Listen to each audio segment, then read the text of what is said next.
Alors, ce musée de l'espace La Pluperet a été créé en 1991 sur mon initiative, avec l'accord de Jean Guillot qui était maire à l'époque. Et donc en 92, vu les relations que j'avais dans le milieu de la sculpture, on a acheté la sculpture de Fachard. Ouais, la sculpture de Fachard qui a été financée en totalité par le Conseil général. Et donc il a profité de faire le cadeau d'une autre pièce. Et en 94, avec la subvention, une subvention de Pasquale, qui était ministre de l'Intérieur et de l'Aménagement du Territoire, nous avons obtenu 80 000 francs à l'époque, ce qui nous a permis d'acheter trois œuvres, trois sculptures.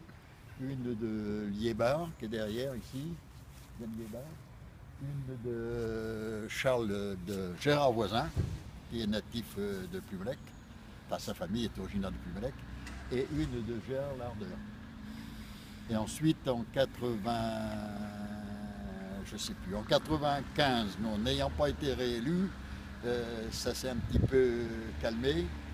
Et j'ai insisté, ils ont quand même acheté une autre sculpture du japonais Otani. Et puis ensuite, ça n'a plus bougé. La municipalité de l'époque, ça ne l'intéressait pas. Tout ce qui était culture et art en général ne les intéressait pas. Et puis j'ai constaté qu'il y avait des pièces qui étaient complètement abîmées. Celle de la fleur de Milovanovic n'était pas entretenue.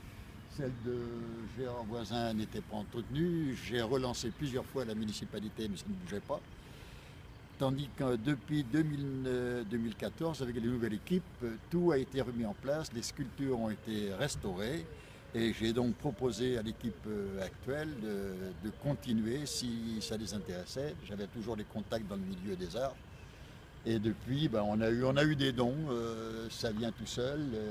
Madame Lilo Malovic en a offert une. Yann Liébar en a acheté une aussi. Non, pas acheté. Fait le don d'une.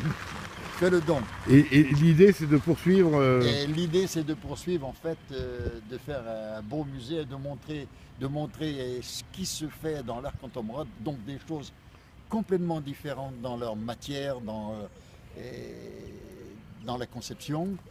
Et mon idée serait, là on est aujourd'hui à 15 pièces, et mon idée ce serait de tourner entre 20 et 30 pièces autour du bâtiment du foyer logement.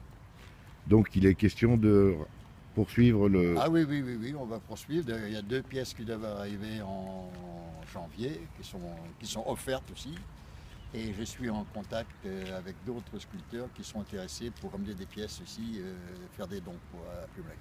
Donc le musée de la Pluperet va se développer dans les prochaines années. Oui, je pense faire quelque chose qui sera en plus unique en Bretagne, de par sa situation autour d'un foyer logement de personnes âgées, qui est quand même un lieu de vie, contrairement à ce qu'on pourrait dire, et par la signature, la qualité des œuvres qui sont présentées, c'est quand même des signatures très importantes quand même. Très bien.